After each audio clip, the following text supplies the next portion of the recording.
Hello everyone, my name is Madhura Agashe and I am currently a student of Abasaheb Garware College and I am studying in the Department of Biodiversity. So the Department of Biodiversity was established in the year 2003 under the Savitribai Phule Pune University, and it offers the students a one of its kind unique course called as Masters in Biodiversity, which is not found anywhere else in Pune except for Abasaheb Garware College. The teachers associated with the department, they are involved in various interesting research projects and activities, and for this they have received various grants as well. The department is also associated with NGOs such as RANVA, which carry out the biodiversity assessment of Mahabaleshwar Pasgani Eco-Sensitive Zone. Now, why you should apply to this course, that is Masters of Biodiversity? Firstly, students, they are interested in many fields at the same time, but because of their restrictions of the syllabus, they are not able to pursue their interests as well. The Masters of Biodiversity course is designed in such a way that it allows the students to explore their interests freely without any limitations. The course has subjects of pure biology such as botany, zoology, microbiology, biotech, as well as some associated integrated subjects such as environmental science and evolutionary biology, ecology, and many different interesting things.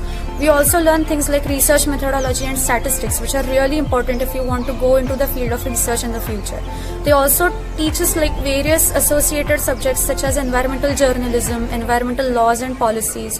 They even teach us about documentary making and all these other things. So you get to learn a lot of different things which you will not usually find in any other course. I am personally a student of Bachelor's of Microbiology, but I was also interested in wildlife biology and I was also interested in zoology.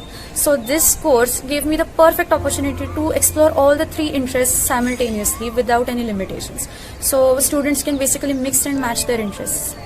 And the second reason is that there are some students like me who want to work on the field as well as they want to work in the labs. They don't want to restrict themselves to either the field or the lab. So this syllabus is designed in such a way that partial portion can be learned inside the classrooms and in the labs, while partial portion has to be learned out on the fields. So there are a lot of field visits and trips which are conducted in which they teach us various field related things as well. So just this year we went to various interesting places such as Amboli, Tipeshwara Wildlife Sanctuary, Sinhagad, and Bhigwan Bird Sanctuary and many others. So if you are interested in traveling and working on the field, this is the perfect course for you. Now, how to apply for this course? Basically, you need to give an entrance exam which contains basic biology questions. So if you are a student of any life science background or any biological science background, even if you are a student of chemistry or physics, you can apply for this entrance exam and you can easily, I think, pass it because it is pretty easy. And later on you can go through with it and search through the syllabus if you want. Lastly, why you should learn this is that you all know that nowadays, because of climate change, there is a lot of threat that our biodiversity is facing, and this research in biodiversity is gaining a lot of importance. So if you are like me and you want to do something offbeat yet something really critical, and if you want to work in the field of conservation or ecology or pure basic biology, this is the course for you. If you want to get more information about this course, you can just log on to Abasaheb Garware's website and you can check out the details of this course, and there are also contact details and email given in the website, so you can check those out and get in touch with the teachers. Thank you.